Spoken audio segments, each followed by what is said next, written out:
G'day, folks. Welcome back to Legacy of the Monolith. This is episode 2. I am Stegan. Hi, I'm Ram Nexus.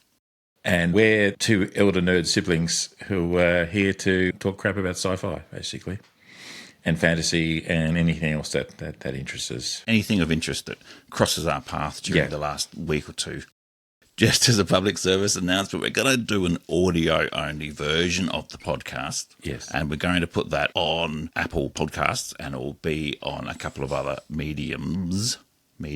But we'll also do a video version, which we'll put on YouTube. They'll be the same content, but the video will just have us, and I'll overlay the occasional insult to my brother. Do you think, Ram Nexus, that they will be able to handle these two fantastic siblings on the screen at the same time? Do you think that's something that people are going to be able to cope with? Well, short answer is no. So I'm just going to do one of us at a time. Now, I know you did the editing, so just put both up on the screen now. Don't stare. It's like staring at the sun. Yes. He flew too close to the sun. Stupid. I do have an emergency backup video persona if you're tired of looking at my face, and it's this little cute penguin. Wow, it's funny how the video stream just got like 5 times cuter than it was a minute ago. How did that happen? That's amazing. I know, right? Did you actually have that like within arm's reach? It's literally just down over there, and I've got more. You've got more.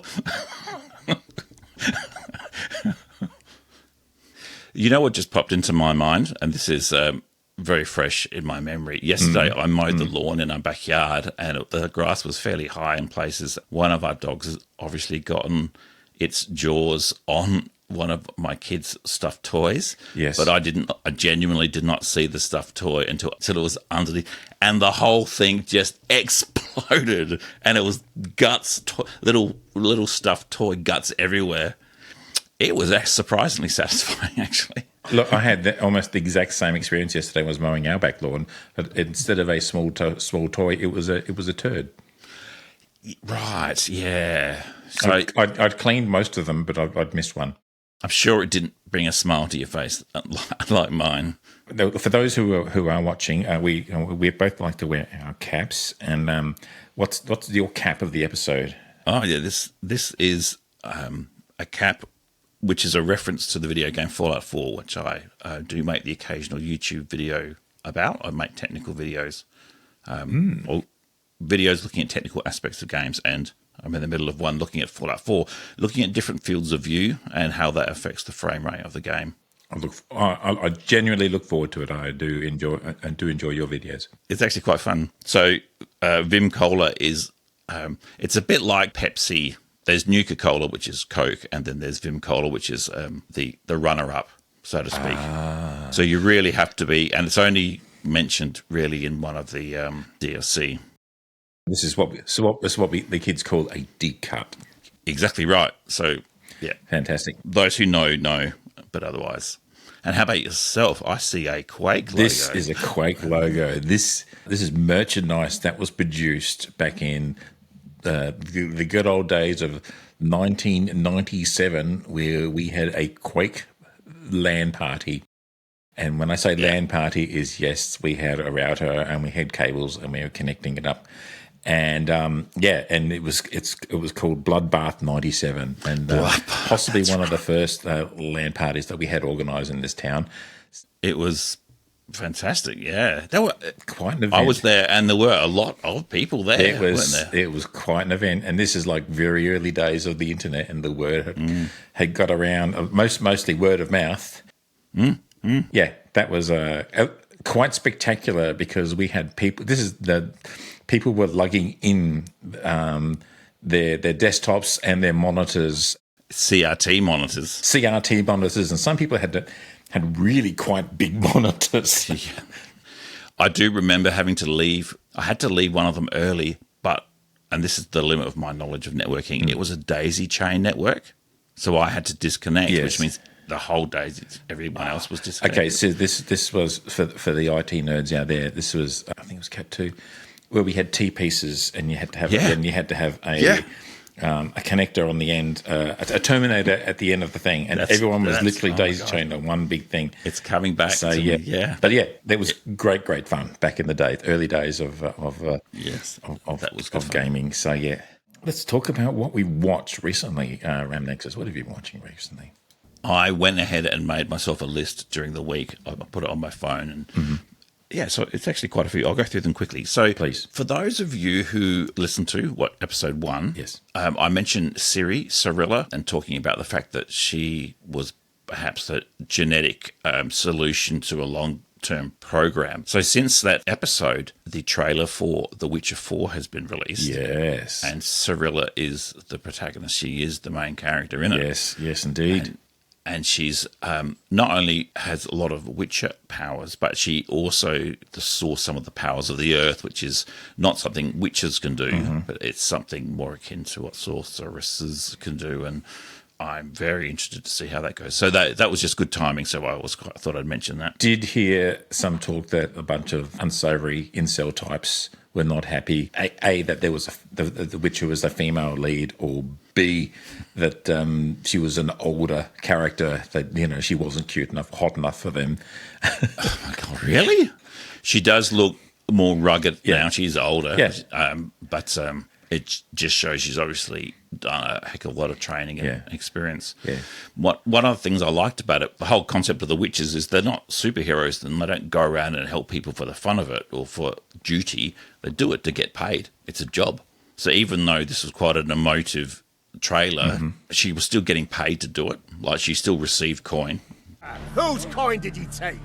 To do the job. Yep. So I quite like the fact that they haven't moved on from the original intent of the Witcher stories. It was very good. Excellent. Anything else you've been watching? In the last episode, I mentioned I've been playing a Horizon Zero Dawn, the remaster, on my PlayStation 5 Pro, and I have now finished it. But here's the funny thing, and this is my first thing to show off to you. The company that made Horizon Zero Dawn have released this game. Oh my goodness. It's Lego Horizon Adventures. Lego Horizon Adventures. And I loaded it up today, and it is... I was there by myself playing it, but I was laughing out loud. The actor who voices Aloy, Ashley Birch, also voiced it for this very light comedic take on the same story in Lego, and she does it really well. The Horizon games are good, but they're not comedy games. They're not. There's not much humor in them. So she sort of plays it quite serious. But in this thing, it's bloody hilarious, like the way that she delivered some of her lines. So I looked her up, and she is the same person who played Tiny Tina in the Borderlands games and in Tiny Tina's Wonderland. And if you know her, she's just a little bit unhinged, a little bit crazy. So it totally makes sense. In fact, you could probably hear a little bit of Tiny Tina in the Lego Aloy version. The observation I'm going to make is that a lot of people get surprised when they see serious actors do comedy or vice versa. Right, and they don't realise that it's all acting. And so if you're a good actor, you're going to be good at comedy, but you might be good at other stuff as well. Now, in the last episode, I asked you to give me your recommendation, and you recommended Silo. I did. Holy moly. Thank you for that. You're welcome. Because I'd finished almost all the first season, so I did have now since finished it off, and I've watched the first 3 episodes, I think, of the second season, and it's just really good science fiction. Really good. Without going into great discussion about it, because it's an ongoing live show, and people probably haven't necessarily had a chance to watch it all yet, we can have a discussion about this at a later point. But they have announced that they are going to do series 3 and 4, which is what will tie off, tell the story of the books. So we can rest in the knowledge that we will get to see the full story. It's on Apple TV. It's very good. Okay. The other thing that I did... Now, here's a question for you, brother. Have you seen the 4th Matrix movie, Matrix Resurrection? Yes, I did. I saw it at the cinema when it came out, and I haven't had a chance of watching it since. That's not done by choice against... or it's not a decision against the movie. It's just opportunity and so forth, you know. Did you have a strong opinion of the movie one way It was an interesting movie. I don't know that it was a necessary movie that needed to be made. That's actually a good description. It wasn't a necessary movie. I mean, I enjoyed it at the time. So, but it was kind of like, it did sort of lean into being a bit meta. Then it turned out, it's not really meta. Yes, I agree with that. That was my impression. So I actually bought it a while ago. I'm holding it up to the screen. This is actually the Steelbook 4K Blu-ray. A couple of days ago, I watched it on disc, and it was odd because I started watching it. Maybe I wasn't paying attention. Mm-hmm. I think the audio mix was weird. It was a bit difficult to hear what they were saying, so I literally stopped it, started the whole movie again, and put the subtitles on. And I'm glad I did because there's a whole bunch of stuff I kind of missed. I tend to watch pretty much everything with subtitles on because there's so much extra information that, it's very hard to pick up hearing sometimes. This is a good example of that. Okay. Yeah. Okay. I'm actually turned around a little bit on, especially for the first half of the movie. It was actually very clever. I now have a better understanding of what they were trying to do with that it wasn't meta just for the audience. Yes. It was meta for the protagonist because they knew that he was going to have these memories and they wanted to create a world to explain it to him. It was very well done. I need to go back and watch it again. So I'm going to come around your place and steal your steelbook. Because that's why it's called a steelbook. It's there to be stolen, right? It's in the name. Oh, the last thing, which I watched today, this is something I said I was going to do in the last podcast, and I watched Alien Romulus. Have you seen this? No, I have not. I'm not going to swear. Holy moly. It is, I was genuinely surprised. I'm not kidding. I was just sort of slumped on the couch. Exceeded expectations? Big time. Ooh. And then when it started, I literally sat up and was going, this is quite clever.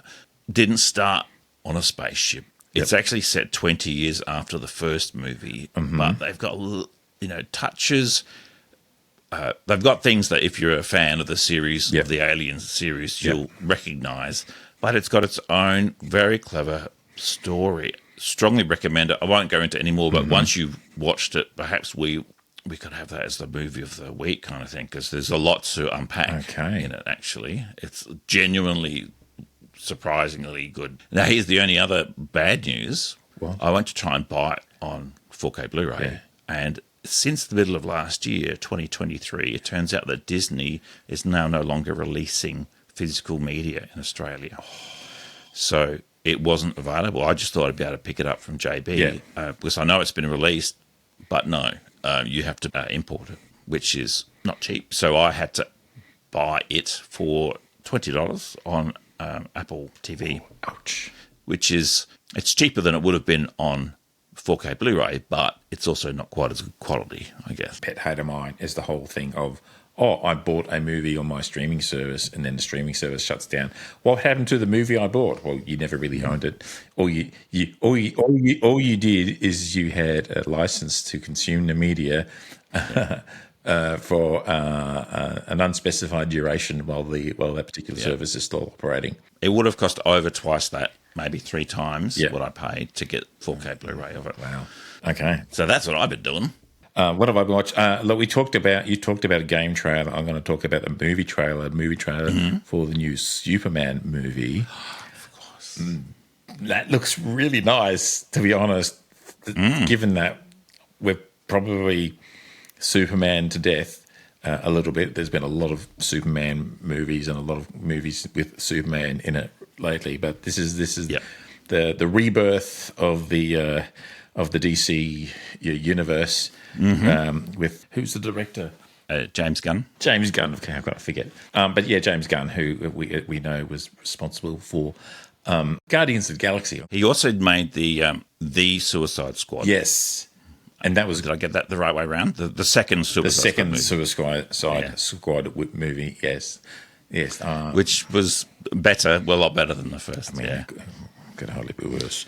But yes, James Gunn, I think he would do a good job of it. And the highlight of it was when Superman obviously had the snot kicked out of him, being taken back, being rescued by his super dog, Crypto. Crypto, that's his name. Yeah, I was probably like thousands of people. I was watching the trailer and you could see something running towards him. I said, were they flappy little ears that I could just briefly see for a second? Yeah. my God, that was the cutest thing in the world. Yeah. I wonder if he has a cat called Bitcoin. You Bitcoin. Nice. Bitcoin, you're useless. I know. So you like the trailer? Yeah. Look, I'm actually looking forward to it. It's like, yeah, it's like I have faith in James Gunn as a storyteller. I guess that's probably the. I agree. I was pleasantly surprised by how many. They weren't all antagonists, but how many there wasn't just obviously one bad guy. There was obviously a bunch of different superheroes, and some were good and some were perhaps not so good. Yeah. And we got to see a version of the Green Lantern is in there as well. Hawk Girl is in there. Yeah, so many other. Lex Luthor, obviously. Yeah, that was quite, and he really looked the part. Yeah. The only thing, and it's not a criticism, but it's just an observation. One thing that James Gunn has done in the past with his movies, something really serious will happen, and instantly he'll follow it up with a joke. He does it a lot in the Guardians of the Galaxy, and it's not really a criticism because sometimes these serious parts of the story need to be told, but he doesn't want to bring the story down or the tone down or make people feel unhappy. So he follows it up, and he does it a lot. If you watch the Guardians of the Galaxy movies, he does it a lot. And he did it in the trailer because you see Superman bleeding, and you think, oh my God, this is bad news. And then Crypto turns up. Yeah. It's like, I did read somewhere that apparently Crypto is a really terrible super dog. Not evil, just ineffective. And apparently he's going to be kind of there for comic relief as well as being an amazing dog. I'm actually got a dog just at my feet right as you talk. He's not a super dog. Well, he's my super dog, but he's not. I did read or hear somewhere that Crypto is still in training. In the movie. Yeah. So Yeah, I'd love it if there's a super cat as well, but that's just me. Super cat. Yeah, we talked about I think things that I watched. We talked about Silo a little bit. I'm really enjoying that. Last time we talked about watching Dune Prophecy as a follow up to the Dune series that continues on. I am still very, very happy with that. If you know the Dune books as well, are familiar with them. In the TV series, they introduced a face dancer. I'm not going to explain that any further. If you know, you know. I have a vision in my head, but I'm pretty sure it's basically like a chameleon type person, so who has the ability to change their appearance. Cool. So described in the books, but we hadn't seen it in either of the Dune any of the Dune productions. The David Lynch or Villeneuve either. And Star Wars Skeleton Crew is still a lot of fun, I've got to say.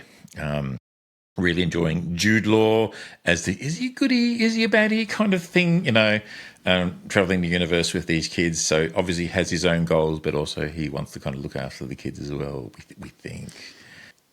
I was in the room when the first episode was on, and I watched the second episode. But that's all I've seen so far. So I can't really comment on the story, but I'm really impressed with the quality of it. Oh God, it just looks fantastic. No, it's chef's kiss. It's like one of the best, probably one of the better Star Wars TV series that's been produced of late.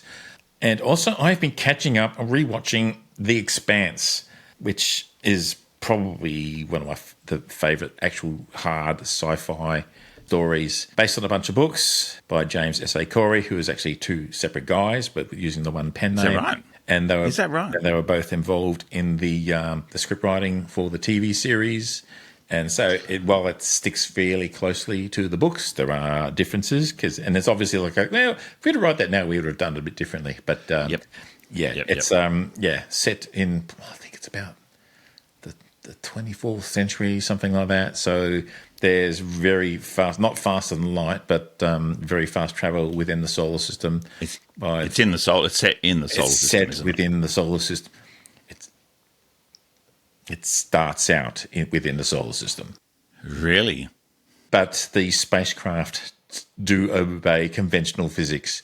So there's no grav field. So if you want gravity, you have a engine that fast forward at 1g of acceleration. towards to the destination that you get, and then when it gets halfway around, you flip, you go 0G for a bit, and then it decelerates, and then you get gravity again. So, Yep. and I understand. so That's yeah, really and some of the space combat depictions are particularly 0G obeying the laws of physics. So they've kind of finished the first. Yeah, there's more of the story to be told, and I haven't read all the books yet.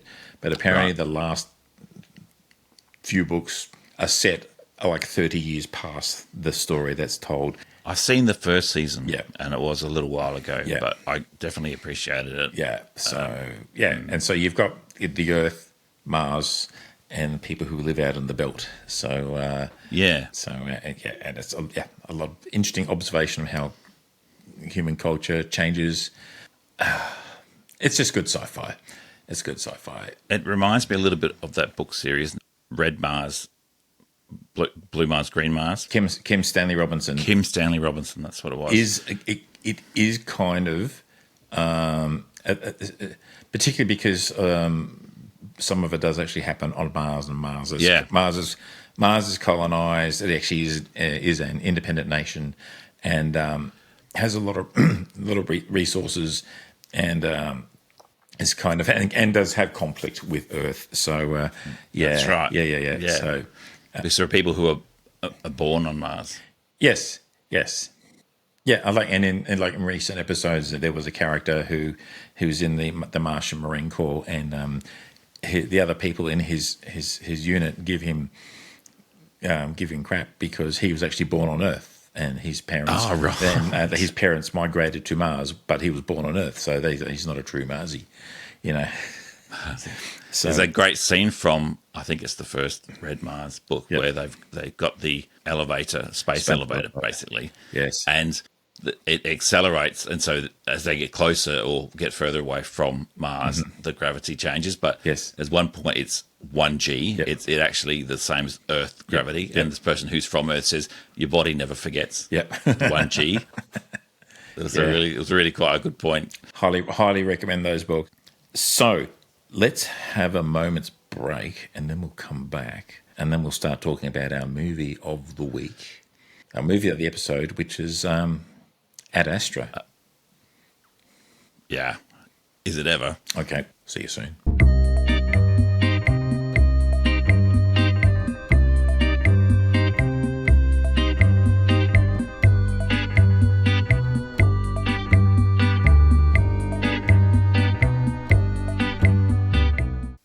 Righto, folks, we've come back. We've had a little bit of chat, and we've decided we're continuing on with the podcast and on to the second half. We're going to talk about the 2019 film Ad Astra. And I'm reading directly from the Wikipedia page here, so forgive me. A 2019 film produced and co-written and directed by James Gray, starring Brad Pitt. I think I've heard of him. Yeah, look, he's done a couple of good things. Tommy Lee Jones and probably Donald Sutherland is probably the other main actor.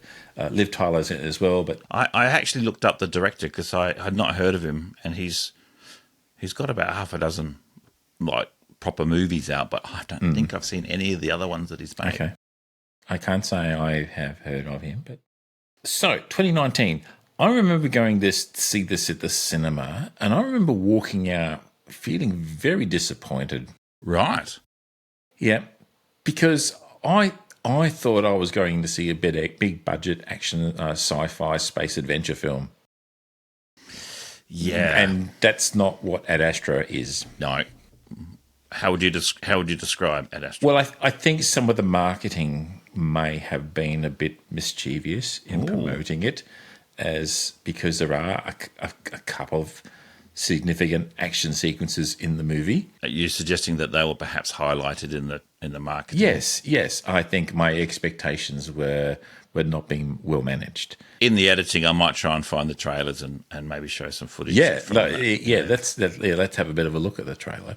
Yeah, I think you've kind of got to look at it as a psychological drama set in space, as opposed to a space movie. It's definitely not space opera. No. Like a Star Warsy sort of stuff. And it's definitely not action adventure like the Alien movies or anything like that. No, it is very much a film with very strong psychological content. Yeah, I mean, they literally have a psych eval protagonist goes through regularly, which is, I suppose, it's one way to explain to the audience that a calm mental state was essential for space travel. Interesting. Now, when I was looking up some information for the film, it came up with the audience rating summary. It's interesting. So the average rating out of 5 stars was 2.6, but a lot of people rate. So a lot of people rated it as 1 star, but the second highest number of ratings was 5 stars. So people either loved it or hated it. And there's not a lot in between. Like there was hardly any 3 stars. A split sample, yeah. Yeah, so you either loved it or hated it. So, and I think that's a bit to do with what your expectations were. And yeah, I remember feeling a bit cheated, and it's kind of soured my view on the movie. Having said that, and having I do have it on Blu-ray here, and I kind of remembered our discussion in our last episode when we talked about you watching Alien on Blu-ray. Yeah. I fished out my Blu-ray disc of Ad Astra and put it on and watched it from Blu-ray. And it is a 4K player, which upscales and all that sort of stuff. Yeah, and it looked great. There's no point. I thought, this needs to be an high resolution. No, it looked really good, really, really good. Let's talk about it from a sci-fi nerd perspective, okay? Yes. That's our strength, really. That's our strength. Let's lean into that. So, what are your thoughts, Ramnaxis, about Ad Astra? I like the idea that it set up the protagonist, Major Roy McBride. Roy. So if he's a major, that means he's in the army, which is a bit odd for space travel. But anyway, that's beside the point. The fact that he had a very steady heart rate. Basically, they were demonstrating very early that he was good in a crisis. Yeah. He's a very calm demeanour and very good in a crisis. Yeah. And it starts off with a space elevator. This is the second time we've mentioned space elevators. Was it an elevator or a Well, this is the thing. Was it an elevator or was it just a very tall antenna? It's an antenna, yeah. Actually, I think it might have been mentioned as an antenna. But it was described as an antenna because he certainly wasn't, if it was an elevator, he certainly wasn't up at a geocentric orbital position because he was still high enough to have gravity. Right, yes. Yeah. Yeah. And I think looking at where he fell from, he was high in the atmosphere, but I don't think it was quite orbital level of space. But it's still an impressive structure nonetheless. It's obviously very high, and I imagine the intent is for it to eventually be high enough that it escapes a lot of the atmosphere, so it can give a clearer signal. Yeah. I'm not sure what the advantage of that is over a satellite, but I really like the idea that he didn't pull his parachute straight away, and that would have been because the air would have been too thin. Yeah, and so he just had to wait a while. He had to stabilize himself once the air was strong enough. Yeah, he did make the point of saying, I'm out of control. I don't have enough air resistance to stop myself from spinning. And it was only when you hit the atmosphere and it gets thicker and thicker, he stabilizes it. And he's able to sort of, And it's a good first-person shot of him landing with the parachute, which is quite good because it was still fast, but he's turning vertical velocity into horizontal, and he has a bit of traction from the ground to slow himself. Not his first rodeo in terms of jumping out of something very high and landing with a parachute. And his heart rate was probably at 80 still. After all that. Barely 80, So it's a good start. It was a good start. It was pretty interesting. And of course, the big question is, what happened? What was it? And there was news reports and so forth about the power surge. Yep. And at the time, I don't think no one knew. Well, it was a mystery. It was a mystery, and I think that was the first time it happened. That was the first time. Yes, that's true. Then he gets called in to a super secret squirrel meeting. Now you have to remind me which planet, but his father was leading an expedition. Neptune. Is Neptune, was it? Neptune. And they were pretty confident then that it's an antimatter reaction, wasn't it? That was causing the... Apparently an antimatter reaction was causing cosmic rays to be directed towards the Earth, and causing all these communication issues. So I don't think they really explained terribly well the physics or the science behind that. I think we're just supposed to accept that's what it was. So for the purposes of the movie, okay, that's fine. I must say, for the first half or even 3/4 of the movie, I assumed it was a malicious act. For maybe the middle of the movie, I thought, oh, maybe his father has gone crazy and it's a malicious act on his father's part. But actually, his father admits that it was there was an accident, it was damaged, and he couldn't fix it. But I think that was their genuine concern, was that he was doing it maliciously. So he boards a rocket, a Virgin Atlantic flight to the moon. Yeah, that's what it was. Yeah. Now he had a medical before going to the moon. So I know there was one shot of people all having like a medical. Yeah, and that's them getting fitted for their spacesuits and everything. Right. So, which is kind of like reflecting what happened in the Apollo era when the astronauts get ready for the Apollo spacecraft. Or I think that, and even for the space shuttle and all that sort of stuff, they would do that sort of thing. And they're sort of using the same sort of language of, we're going to the moon. It's still a serious business, despite the fact you're flying Virgin, and you have to pay $120 for your pillow and blankets. That's right. Yeah, Virgin. That's right. At least it's consistent. A nitpick here. I may have a few. When he was outside on the communications tower, he's wearing an orange spacesuit. So the suit he was wearing was the suit that they would wear inside the space shuttle for launch and landing. So it's not a proper spacesuit. It was basically just designed to protect them in case of the depressurization within the vehicle. Right. So not a proper spacesuit, not for going outside and everything like that. Or maybe it was just something similar, just happened to look orange. But I think that's Well, maybe they chose orange because they know that people associate that with space flight, I guess. I mean, also yes, leaning into the design language, and also like orange is highly visible if you fall off the space station and they need to come and get you. But yeah, I think they had a proper white spacesuit. Yeah, going to the moon.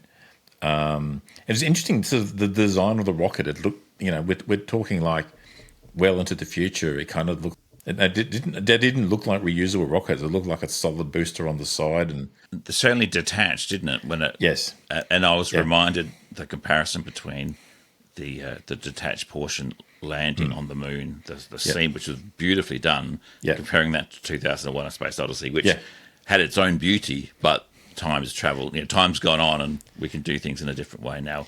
People have actually now been to the moon, so and there was already an Applebee's on the moon in the background.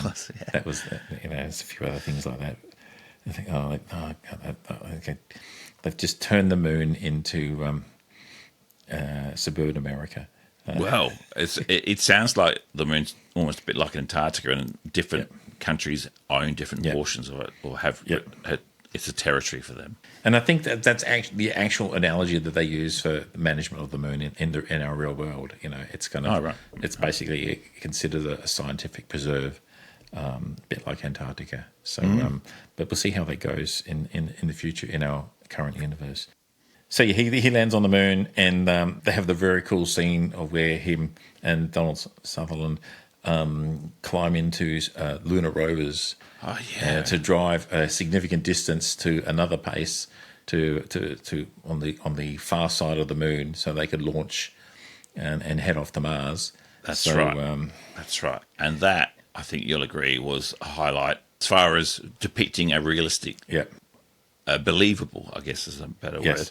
So the scene where there's a convoy of 3 moon rovers, and then they get jacked by at least another 3 pirates. I think that's the assumption. I think pirates, yes. So there's other nation states out there acting with ill intent. So attacking a bunch of Americans is probably not a smart idea. In any context. I did wonder at the time whether it was an intentional act related to his mission, but it seemed like it was just a random... It was just a random piracy attack. My question is, if you're driving through a war zone like that, where there's a fair chance of getting attacked, why aren't you in an armoured vehicle of some sort? why you're sitting out in the open, you know, Because everything weighs 1/6 what it would on Earth. So in a lawn chair, you know. So but yeah, the design of the rovers were basically, you know, a callback to the LRVs, the lunar roving vehicle that they used in the Apollo missions, you know, like an evolved design of those. yeah, and they had side seats for the rear passengers. That was, yep, I agree. Yeah, but no, it's a brilliant sequence. And one of the things I love that they did really well is that while they were on the moon during the lunar daylight, you could not see any stars, because that's exactly how it would be. Because because you know it's daylight, and the brightness of the sun on the lunar surface would outshine any of the stars, so you would not be able to see any stars, and that's exactly what Very happens. good. I didn't notice that. The one thing that I really liked was the audio. Yeah. Because Yeah. they had sort of first person audio in a sense where Yes. you could hear the sound of the Yep. pistols firing, but you could tell they were pneumatic. They were like Yes. a gas powered Yes. device Yeah. just from the sound of it. But if you think about it, there's obviously nowhere. So any sound is vibration through your body and through your Yes. suit into your auditory system. It was great. It was well done. Genius. And there's a lot that you just couldn't hear either. Brilliant sequence. And then they go into the lunar night side, and then then the stars come out. Then you can see it. Ah, right. That's good. Yes, that made me happy. So they get to the base on the far side of the moon, and Donald Sutherland's character, he's not doing that great. Did you watch the deleted scenes on the DVD? No, I did not. There's not much, but there's one which is a conversation between Brad Pitt's character and Donald Sutherland's character as they land, just before they're landing on the moon. They could see the moon through one of the windows, and Brad Pitt's character says, "You probably know every inch of that place." And he said, "Yeah, I've been coming here for 32 years." So, like, he really, really was a veteran of the moon, basically. Which also means he was quite old, I guess. And So anyway, they get to their ship. They head off to Mars. Interesting. The crew is very laid back. Everyone's very laid back. Everyone's very chill. Everyone's very relaxed. Now, the crew wasn't military, though, were they? No, I think they were pretty much a civilian. It's crew. like a merchant navy kind of thing, yeah. Yeah, and they sort of acknowledged that they knew who he was because they knew who his father was. And, you know, and the interesting thing is they distributed the happy pills to each other, just to calm everyone down. It's like, oh, really? Okay. It's kind of weird because surely that would decrease your problem-solving ability if there was an emergency. Well, I think we do actually see that later in the movie. So, Yeah. So they say that it takes them 19 days to get to Mars from the moon, which is actually, certainly by current technology, is very, very quick. Because current technology, it would take about 6 months to get to the moon, and you have to leave within a certain window, right? Which pops up every 26 months or so. So to get a 6 month trip to the moon. So it looks like, so while they took off on the moon with kind of like chemical boosters, once they got going, they had what looked like blue ion engines, which looked like okay. That looked. Is that a thing, or that is definitely thing? That is definitely a thing. That is definitely a thing that's being worked on. So Sweet. Yes, so that would explain why they can get to Mars as quickly as they could. And then I'm a little bit confused because on the way they get the emergency signal from the Norwegian Medical Research Space Station, which is out in the middle of nowhere. It's not orbiting anything. It's just like in its own little orbit between the Earth and Moon, and doing medical research. And and the crew's all dead, and it's been populated by wild monkeys, baboons, by the looks of it. And yes, kind of scary. Which was a scary scene, but it had no impact on the story. Well, indirectly, I guess, because it was because we get to see Roy's reaction to the death of the captain, So and I think it's a little bit. Oh, is he really not reacting as much as is he just very his lack of reaction? Is that what you mean? Yeah, a little bit. But like he's been put in a very high stress situation. Literally fighting for survival there and trying to save the the captain, who unfortunately they do not. So he shoots one of the baboons and depressurizes the room for the other one, doesn't it? Yeah. And it goes... And he goes pop. Which is not a thing that happens in real life. No, I remember thinking that at the time. I thought, as a kid, that's what I thought happened. So in more than one way, reminds me of Apocalypse Now. Like, it was really obvious to me when I first saw it. Mm-hmm. And because, like, there's a very long journey, and the further you're traveling further away from civilization towards a specific person who's might be crazy at the end of it. And in Apocalypse Now, there's a couple of times where during the journey they stop, and it has nothing to do with their mission or anything. Yeah, but it's an interesting sort of little side story, a bit of character exposition, perhaps. Yeah, and that's kind of what I thought about the Norwegian medical research thing. Very interesting. And I think even the director says there are analogies. Okay, interesting. Yeah. Interesting. So they get to Mars, and things don't go brilliantly. That landing sequence is pretty interesting. The landing sequence is pretty, because you talked about crew being on medication and their decision-making being impaired. And look what happened to the guy who was acting captain. He froze up. He froze when the things weren't going to plan. And so... Yep. And Brad Pitt's heart rate probably still didn't go above 80. No, it didn't. No. The ship is mine. I control the ship. Ship is mine. Just very matter of fact. Just did it. Very matter of fact. Yeah, it was well done, and I like the fact that it was obviously reusable rocket that made good use of. But also, it showed a bit of the personality of the lieutenant, who was like the... Yeah, I think he was a victim of the Peter Principle. I think he's sort of been promoted beyond the point of competence. I think he was... he just wasn't the right person for the job. And thank goodness that... They all managed to survive this landing, so they could all die later in the movie. Yeah, that's nice. Yeah, that's considerate. Yeah, that's very good. I did find it interesting when they land and they go into this little welcome chamber, kind of like a customs welcome thing area. There's actually some graffiti on the wall, I saw that. And there's actually a poster for crisis counselling. And I'm thinking, really, that's the first thing you see when you land on a new planet? Crisis counselling? Like, why am I here? It's a big, very different from the moon, landing on the moon. Yeah, the moon, which had like Applebee's and the statues and all that sort of stuff. Everything was wonderful. Yeah, Mars was much less. Yeah, it was just an outpost sort of thing.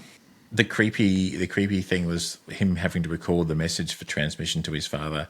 Well, I don't think they recorded it. I think they sent it live. Yeah, that's right. I found it weird. Why not just record a message and transfer it from Mars? Multiple times. Yeah. Because it's not like you're going to be able to have a conversation back and forth in real time because of the distance away. That's my one bugbear, because it used a laser comm system. So still literally at the speed of light. I know, that's right. So what is the distance between Mars and it'd be a matter of hours. So you definitely wouldn't be having anything near a real time conversation. Yeah, because they were sitting there waiting for a response, and they got one. And of course, Roy wanted to know what his father had said. Yeah.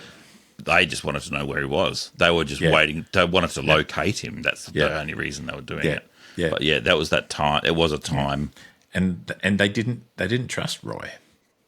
Yeah, especially when he literally went off script. Yeah, literally went off script, and it's the first time you kind of see him not playing the game. That's right. It's like up to them. He's been a by the book guy, and then it kind of makes it clear that they know that his father was a murderer, but they covered it up. They made him look like a hero, because it was the person on Mars who said, your father killed my parents. They were on that ship, because even.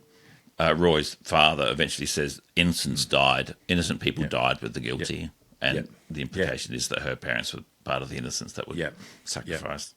Yeah, I think his dad was a bit of a zealot. Anyway, so she helps him get to the ship that's about to launch. Yeah, which is like a long way out, considering we just saw them land. It didn't seem that they didn't have to take that trip all the way in on the rover to get in, but we didn't see it anyway. And then all of a sudden, no, you got to. Maybe they're going the long way around so that he was hidden. It looked good though, like the Martian surface and the Martian surface. It did look good. I'm a bit nitpicky about the underground lake of water, not being frozen.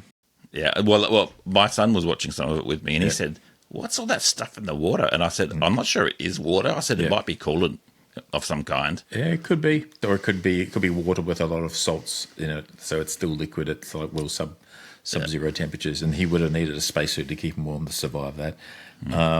But yeah, it was interesting sequence, and the fact that he would just climb up from the base of the rocket in the engine area with seconds to launch, and like now. Normally, when rockets are designed, you have the engine, the bells of the engine nozzles, and then the actual engines themselves, and then fuel tanks. Like, so how did he get into a habitable area so quickly? Okay, nitpicky. It seemed a bit of a stretch. Having said that, such an unlikely event that someone will try and crawl into your ship that you wouldn't lock it. So he was just taking advantage of that. But that was an interesting scene. So that would have been when the acting captain shoots the fire extinguisher. It's Freon or some chemical, I imagine, like that. Yeah. It just sucks all the oxygen out of the air, basically. Yeah, something that just went into the lungs and just replaced all the oxygen immediately, and like, oh damn, they're all dead. I reckon he could have done a bit of CPR on the acting captain, actually. See, and he literally just lost consciousness. Well, yeah, he could have fed some oxygen and done some CPR. But then he would have been stuck with that dude for 79 days. Yeah, and they would have had to pay the actor all that extra stuff, all those extra lines of dialogue. Yeah, that's right. And imagine if they didn't get on. That's right. It would have been awkward, And then, oh, he did. Oh, what a shame. Okay, here you go, buddy. This is the most alone you'll ever be in your life. Yeah, you want alone? You got it. Here 79 days to Neptune. So, interestingly, he hooked himself up. He has a feeding tube attached to his stomach, so he's kind of like in almost suspended sleep, So that was kind of interesting. I don't remember if he took any happy pills. I don't think he does ever in the movie. I think he's, it's not his nature. Look at his heart rate. Why would he need happy pills? Like he'd be like heart rate of like 15. Yeah, if he took, Yeah, that's right. Hang on, it'll be there it is again. Yeah. Oh, there you go. Oh, and he said he turned the radio off, basically, maintained radio silence so he couldn't be detected. Yeah, he sent a message and then turn the radio off. I think they make it clear that Mars is as far out as humans have settled in the solar system. He swings past Saturn on the way to Neptune.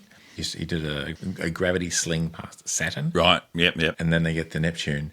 And my God, Neptune was beautiful. Oh, yeah. Oh, boy. And what they did very well is it's very, very dark out there because it's a long, long way from the sun. And you can see it's just the sun's just another particularly bright star. That was brilliant. When they had that scene and he was outside in space looking at the sun, and it was so far away. It was so far away. Yeah, that was very well done. Did that very well. I did wonder at the time why he parked his ship on the other side of the asteroid belt. I think he wanted a bit of minimum safe distance, to borrow a phrase from Aliens 2. Aliens, yeah. Yeah, so I think he wanted to be from minimum safe distance because he had a plan to, we know from early on that he has a nuclear weapon on board the ship that he's got to blow up. Does that mean he made a mistake? Because I know when he... no, Brad Pitt doesn't make mistakes. He's in a little pod, and he goes to dock with the science vessel, which is called the Lima, part of the Lima project. Yes. And they said that it's damaged, the docking mechanism's damaged. Yep. So he manually gets out, but the pod floats away. I'm assuming what he was originally going to do was use that pod to get back to the main ship. Yes. So he did make a mistake. He didn't secure it. I don't think it was a mistake. I think it was like he just didn't have the facility to do that. He had a look of surprise on his face when it was floating away from him, though. It's like, bugger. Yeah, I think he sort of kicked off from it, unfortunately. Newton's third law. Interesting. The ship that he flies in, and it's called the Cephas. Is in Greek Cephas is the father of Andromeda. So in Greek mythology, Andromeda was supposed to be sacrificed to the Leviathan. I do have a question. Do you think it's a smart idea to blow up a ship with antimatter using a nuclear weapon? Yes. Do you think, considering that the antimatter reaction was, is the one that was sending signals to Earth, don't you think there's a chance that if you blow up a ship that has antimatter that's sending all these cosmic rays, that you're just going to generate this massive blast of cosmic rays throughout the whole system and destroy everything in the solar system? Don't you think that's a legitimate risk? I think that is a legitimate risk. My knowledge of antimatter is not as large as my knowledge of most other things. That's my generous way of saying I know sweet FA about antimatter, except from science fiction stories where they say the reaction is when you combine the two briefly. But yeah, I'm kind of thinking, oh, really? Oh, this antimatter is having a terrible thing, sending cosmic ray signals to Earth. Oh, no. Oh, let's blow the ship up. Yeah, that's... But if, just nuke it from orbit, it's the only way to be sure. And that's pretty much what they did, isn't it? They nuked it in orbit. That's right. Tommy Lee Jones, who is his father, is Brad Pitt's father. Yeah. And, he's a bad dad. He's not a very good dad. Basically, he admits, says, I abandoned you and your mother, so I could go off and find... I couldn't find love in the life I had on Earth, so I'm going to go find it in the universe somewhere else. Yeah, and you didn't find it, did you, buddy? No. And that's what his son says. He got lots of nice pictures of lots of other planets out there, but no actual life. Yes. So, and Roy does say that to his dad. Like, he was doing a glass half full thing, saying, you do have a positive result, which is you've proven that we're here alone. It's like, okay, yeah. Look, and you know what? That's good science. I didn't notice the first time I saw it, but he uploaded all the data, all that research. Yes. Yeah, I thought that was makes sense. Yes. So, I think he said, I'm sending you a copy in case I don't make it back, or something like that. So, yes. So he recovered the data. So he actually achieved the mission and neutralized the threat. And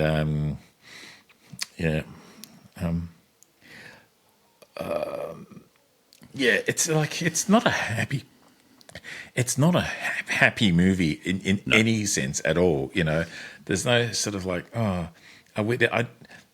going up there to save my dad. Nope, Dad doesn't want to be saved. Basically, yeah, that's right. But Dad can't hack the reality of the evidence that he's collected. I think the director made the point that for him, although he wanted to make a realistic science fiction film, the story was about people, and I think he sort of emphasised men particularly wanted to the amount of control they have and how we behave and how we compartmentalise good parts and bad parts, which is what Roy was doing. He and his wife obviously having issues, and he was still able to go to work and do a really good job because in his brain he compartmentalised. I think the character of Roy is very much based on the actual real-life humour being of Neil Armstrong, because apparently that was very much what he was like in real life. I've read a biography of him, and if you see the movie First Man, which perhaps we will talk about at some point, I haven't seen it yet. He is very similar in personality to Brad Pitt's Roy character in this movie. Very cool, very calm, very collected, very on top of his emotions. There's a sequence in the film First Man, and this is something that happened in real life. He was testing a prototype lunar lander simulator, which was basically, they called it the flying bedstead. It was a big framework with a jet engine in it, so they could fly. And it failed, it flipped, and he ejected from the vehicle, like not very far off the ground. Ejected, landed safely, and just basically went back to work. Just went back to his desk at work. He was fine. No, I'm fine. I'm going back to work. Yeah. You know what that reminds me of, and it's a relevant analogy, is in 1980 when the British SAS stormed the Iranian embassy, they did their job 100% effectively. Yep. They went back to work the next day. Yep. Like normal roll call in the morning, just normal day. Yep. Like it wasn't like, oh, great, you've done the thing that you've been training for years. Have a break. Let's all have a big discussion. No, it was just a normal day the next day. I got to say, and I hope I describe it well, but I do, and I've heard the audio footage of when they land the Eagle on the moon. Yeah. There's a buffer overrun error You could hear it when Yes. it's beeping because there's Yes. too much information coming in, and it Yes. can't automatically land the plane. So Neil Armstrong does what all these dudes do in the movie. He says, Yeah. "I'll flip it to manual, and I'm going to grab the Yeah. joystick, and I'm going to land it manually." And that's what he actually did. Yeah. And he landed it manually. And not only did he land it manually, but the place they were going to land, there were too many rocks. They couldn't land it. Right. They had to find somewhere else to land. And so, yeah, he spent like half a minute hovering across traversing across the lunar surface, looking for a place to land. And they landed it with 30 seconds of fuel to spare. Is that right? In the descent module. So, yeah. Which is like balls of tungsten. What can I say? And I also read one of the first things they did after they locked everything down is that they went to sleep. Yeah. And that's just because it would be so physically and mentally exhausting. They went and slept for a couple of hours before, even though they were on the moon, they hadn't actually left the Eagle yet. No. So, the first thing they did once they got on the moon is had a nap. Let's get back to the movie. Sorry, I mean that was an awesome digression. Side quest. So one thing I did I did appreciate is that a lot of sci-fi movies, when you see astronauts out in space, they've got lighting inside the helmets, which you would never do in real life, because it would just reflect from the glass perspex, whatever it is, and you would not be able to see anything because you've got these lights shining on your face. But they did not do that in this movie, and that was I thought, well done. And the other cool sequence was after Brad Pitt had said the bomb and said goodbye to Tommy Lee Jones, he has to get back to his ship. And he did his Silver Surfer impersonation. He did Silver Surfer on he surfed the rings of Neptune. Hey, it worked, and he was coming in at quite a speed, So that's right. He nearly didn't grab hold. He had several chances to grab hold onto the ship, and if he'd have missed, that's it. He was going at a fair velocity. So yes, that's true. But manages to grab hold, climbs in the ship, turns around, goes home, uses the explosion of the lemur as part propulsion to push him home. So I'm not a physicist. I've not studied physics. What is it that's actually pushing his ship? I don't know. What is it? It's not wind. It's not in water. But there's something. He has to have something that's applying the pressure. Plot. It's a plot device pushing his ship. Yes, he's literally using a plot device to get home. He gets back home, lands safely on Earth. Obviously, they were expecting him because, they come and sort of open the door and, he's exhausted. He's been in weightlessness for many, many months by this particular time. Oh, my God, yeah, that's true. And the next thing you see him, he's just having coffee, and he's, catching up again with his wife, Arwen, trying to get back with her again. And there appears to be no military consequences for his action. He disobeyed direct orders and, I think they just said, well, no, he's the hero now. They decided his dad was the hero, even though he was a really bad person in terms of his action. And I think he did the wrong thing for the right reason, so they're not exactly going to hang him out to dry. So, getting back to when we first started talking about the movie, it is a psychological drama set in space, not a hardcore sci-fi movie, although there are some fantastic hardcore sci-fi elements. So if you go to watch the movie knowing that, yes, I think that's probably the way to approach it. I think I would have enjoyed the movie a lot less if it wasn't a hard sci-fi movie and did that excellent portrayal of traversal over the moon and the use of sound and the very realistic isolation, behaviours that take place. Yeah, completely different sort of movie to the one we talked about last week, which was Alien. So very, very, very, very different. It's a brilliant movie, Ad Astra, very well made, and it's going to be worth pulling out every now and then and watching it again. Love to hear any comments that you folks have to, if there's a movie you particularly would like us to review, have a look at. Yeah, That's a good idea. We have a lot of words that we could say about a lot of movies, Yes. but we want to direct our energy to something that we know people would be interested in hearing. It'd be nice to sort of talk about something we might not have thought otherwise to look at. So yeah, please make your suggestions to others. We would welcome them. Thank you very much, folks. We will see you next time. See you next time.